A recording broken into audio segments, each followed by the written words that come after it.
Warahmatullahi wabarakatuh.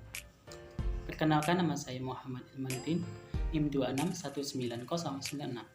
Di sini saya akan menjelaskan mengenai dalil-dalil tentang zakat. Secara bahasa, zakat berarti tumbuh berkah, pembersihan, dan banyak kebaikan. Sedangkan secara istilah, menurut ulama fikih, yaitu nama bagi kadar tertentu dari harta yang didistribusikan kepada golongan tertentu dengan beberapa syarat. Kata zakat dalam Al-Quran disebutkan pada beberapa tempat, seperti Quran Surat Al-Baqarah ayat 43 yang berbunyi, Wa aqimus sholata wa atuz zakata warka'u ma'ar raki'in, yang artinya, dan dirikanlah sholat serta bayarlah zakat, serta bersujudlah kamu beserta orang-orang sholat. Selain kata zakat, Al-Quran juga menggunakan kata sodako untuk mengungkapkan maksud zakat seperti dalam Quran Surat Al-Taubah ayat 60 yang berbunyi, Innamas shadaqatu lil fuqara'il wal masakin wal 'amilina 'alaiha wal mu'allafati qulubuhum wa fir riqabi wal gharimin wa fi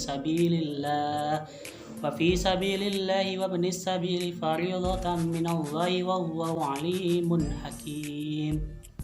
Yang artinya, sesungguhnya zakat itu diperuntukkan bagi orang-orang fakir, miskin, panitia zakat, orang-orang mu'alaf, budak-budak, orang yang berhutang, orang yang berjalan di jalan Allah, Ibnu Sabil sebagai ketentuan Allah, dan Allah Maha mengetahui lagi Maha bijaksana.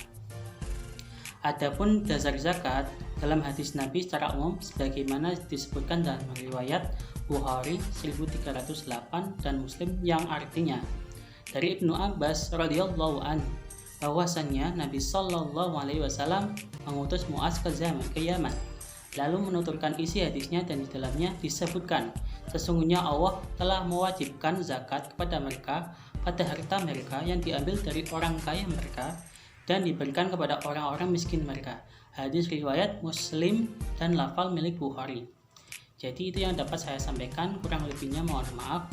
Materi yang selanjutnya akan disampaikan oleh saudara Rifki Pagihudin. Terima kasih. Nama saya Rifki Pagihudin, NIM 26191000. Saya akan menjelaskan materi ketentuan zakat dan manfaat zakat. Secara garis besar, zakat dibagi menjadi dua, yaitu zakat fitrah dan zakat mal. Zakat fitrah yaitu zakat yang wajib dikeluarkan oleh setiap individu muslim berupa makanan pokok pada waktu bulan Ramadan. Sedangkan zakat mal yaitu zakat yang wajib dikeluarkan oleh setiap individu atau lembaga berupa harta kekayaan sesuai dengan syariat yang telah ditentukan. Untuk macam-macam zakat mal yaitu zakat perniagaan, zakat pertanian, zakat peternakan, zakat pertambangan, zakat profesi, dan zakat rikas. Orang yang dikenakan membayar zakat disebut dengan musaki. Adapun syarat menjadi musaki antara lain, yang pertama beragama Islam, yang kedua merdeka, yang ketiga barang dimiliki secara sempurna, yang keempat mencapai nisab, yaitu batasan minimal harta yang wajib dikenakan zakat, dan yang kelima adalah haul, yaitu harta yang dimiliki sudah genap 1 tahun. Orang yang menerima zakat disebut dengan mustahik. Dalam surat At-Taubah ayat 60, Allah memberikan ketentuan orang yang menerima zakat, diantaranya yang pertama fakir, yang kedua miskin, yang ketiga amil, yang keempat mu'alaf, yang kelima hamba sahaya, yang keenam ghorimin, yang ketujuh fisabilillah, dan yang kedelapan ibnu sabil. Untuk pembagian zakat, untuk zakat fitrah, nisabnya yaitu bahan makanan pokok sehari-hari, waktunya bulan Ramadan, dan kadarnya 1 so' atau setara dengan sekitar 2,5 kg beras. Untuk zakat emas dan uang, nisabnya yaitu setara dengan 85 gram, waktunya 1 tahun, kadarnya 2,5%. Untuk zakat perak, nisabnya setara dengan 595 gram, waktunya 1 tahun, dan kadarnya 2,5%. Untuk zakat barang dagangan, nisabnya setara 85 gram emas, waktunya 1 tahun dan kadarnya 2,5%.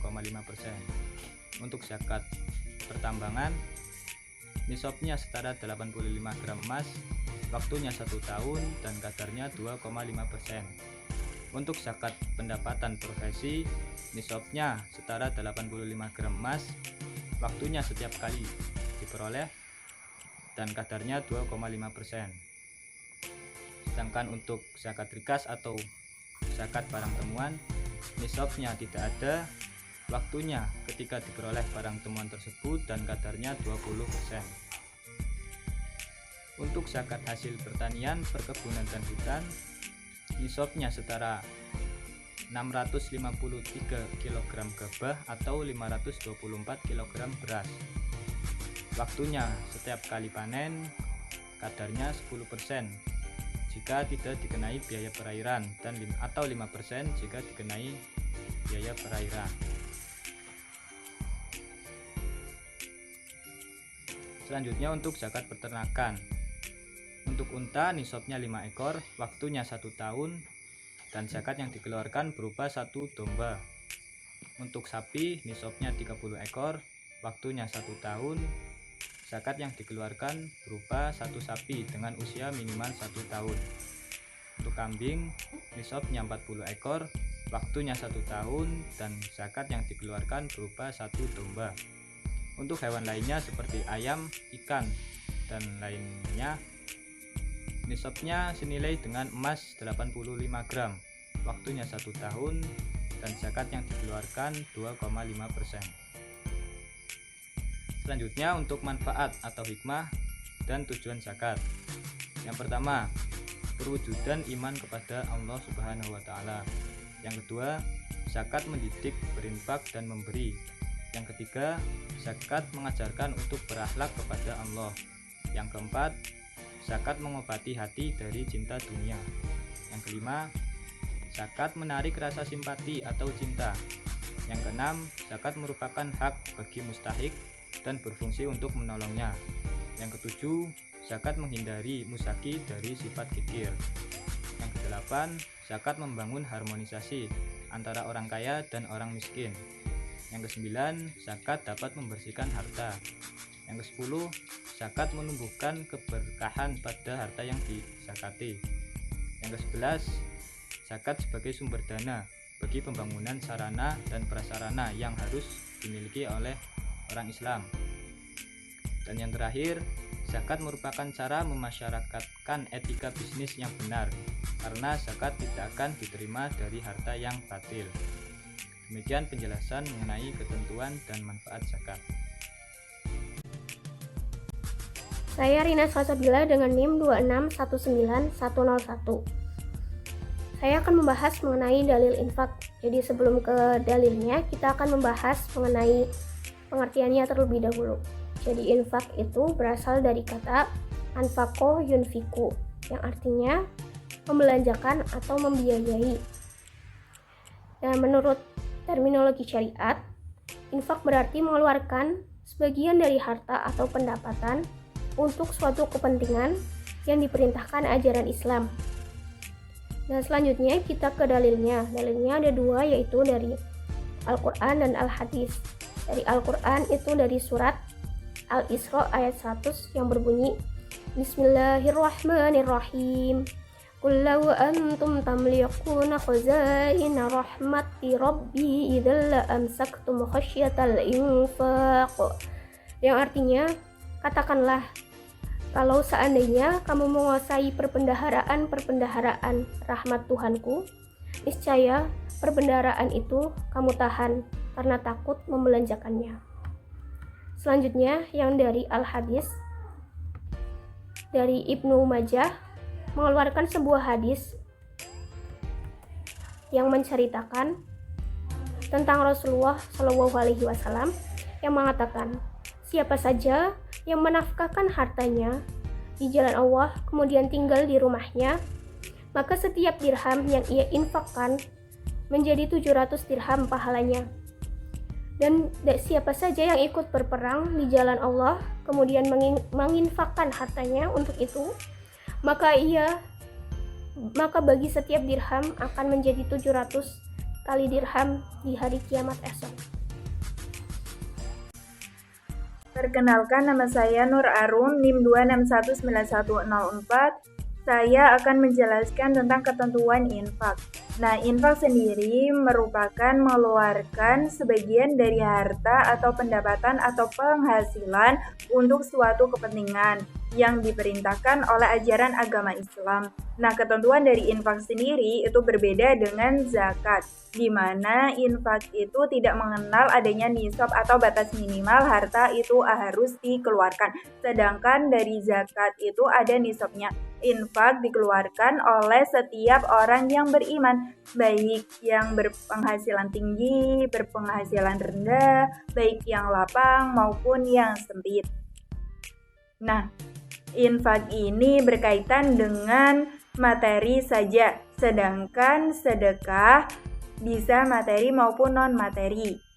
Hal ini terkandung dalam Quran Surah Al-Baqarah ayat 215. Yang artinya mereka bertanya tentang apa yang mereka nafkahkan. Jawablah, apa saja harta yang kamu nafkahkan hendaklah diberikan kepada ibu, bapak, kaum kerabat, anak-anak yatim, orang-orang miskin, dan orang-orang yang sedang dalam perjalanan. Dan apa saja kebaikan yang kamu buat, maka sesungguhnya Allah Maha mengetahuinya. Infak yang diperintahkan adalah infak yang qadha.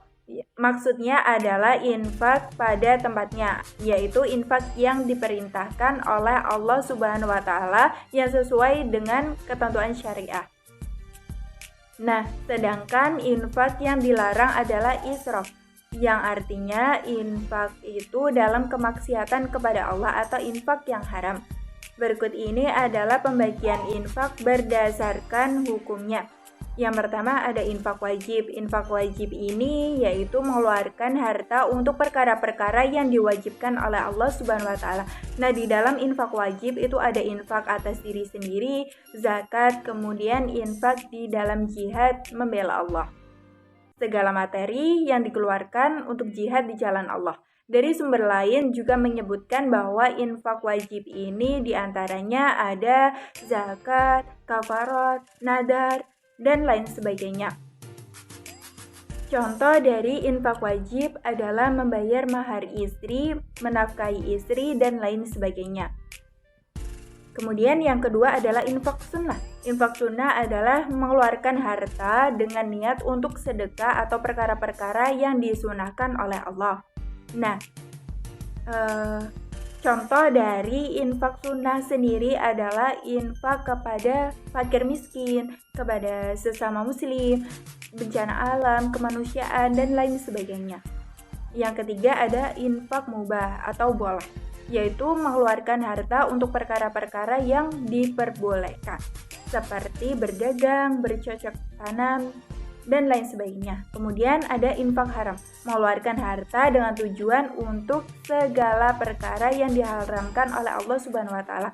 Contohnya ada infaknya orang kafir untuk menghalangi syiar agama Islam sebagaimana terkandung dalam Quran Surah Al-Anfal ayat 36. Kemudian ada ketentuan dari infak yang berkaitan dengan penginfak, orang yang diinfaki, dan juga sesuatu yang diinfakkan. Yang pertama adalah penginfak atau pemberi, orang yang memberikan infak. Itu ada beberapa syarat yang harus dipenuhi. Yang pertama adalah penginfak itu memiliki apa yang akan diinfakkan. Yang kedua adalah penginfak bukan orang yang dibatasi haknya karena suatu alasan. Yang ketiga, penginfak itu orang yang dewasa, bukan anak kurang kemampuan. Yang keempat, penginfak itu tidak dipaksa. Kemudian selanjutnya adalah berkaitan dengan orang yang menerima infak atau diberi infak. Ada beberapa syarat yang harus dipenuhi.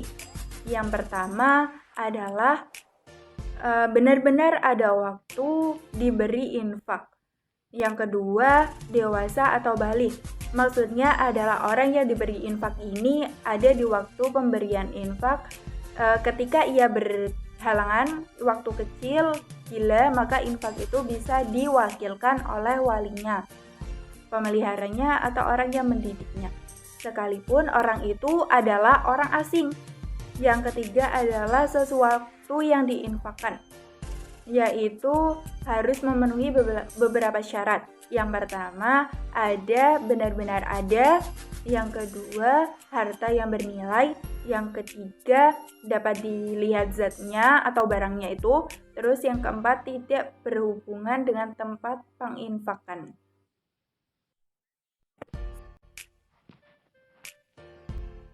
Saya Yufadila, NIM 26191107. Pembahasannya selanjutnya yaitu mengenai sedekah. Sedekah berarti pemberian dari seorang muslim secara sukarela dan tanpa dibatasi oleh waktu serta jumlah, atau suatu pemberian yang dilakukan oleh seseorang sebagai kebajikan untuk mengharapkan ridho Allah dan pahala semata. Adab dan syarat yang harus diperhatikan ketika akan bersedekah. Yang pertama, berasal dari usaha yang halal, berasal dari harta yang baik, dan paling utama, ikhlas untuk mencari ridho Allah. Hendaknya merahasiakan sedekah, tidak mengharapkan balasan, memberikan sedekah kepada orang yang paling membutuhkan, memberikan sedekah dengan wajah yang berseri dan lapang dada, menyegerakan bersedekah, tidak mengungkit-ungkit sedekah, dan tidak menyakiti perasaan orang penerimanya. Selanjutnya, orang-orang yang menjadi prioritas dalam menerima sedekah sesuai dengan Quran Surat Al-Baqarah ayat 177. Yang pertama, kerabat, anak yatim, fakir miskin, hamba sahaya, tetangga, musafir. Hal-hal yang membatalkan sedekah. Yang pertama, al-ma'an atau mengungkit-ungkit. Yang kedua, al-azar, menyakiti hati orang penerimanya. Dan riya, manfaat sedekah di dunia, membersihkan harta, membersihkan dosa, menolak balak dan sakit, memberikan kebahagiaan kepada orang-orang miskin. Dalam bersedekah terdapat berkah dan pahala. Sedangkan manfaat sedekah di akhirat, menjadikan naungan bagi pemiliknya dari sengatan panas api neraka, meringankan hisab, memberatkan timbangan kebaikan, selamat menyeberangi sirat, menambah derajat di surga.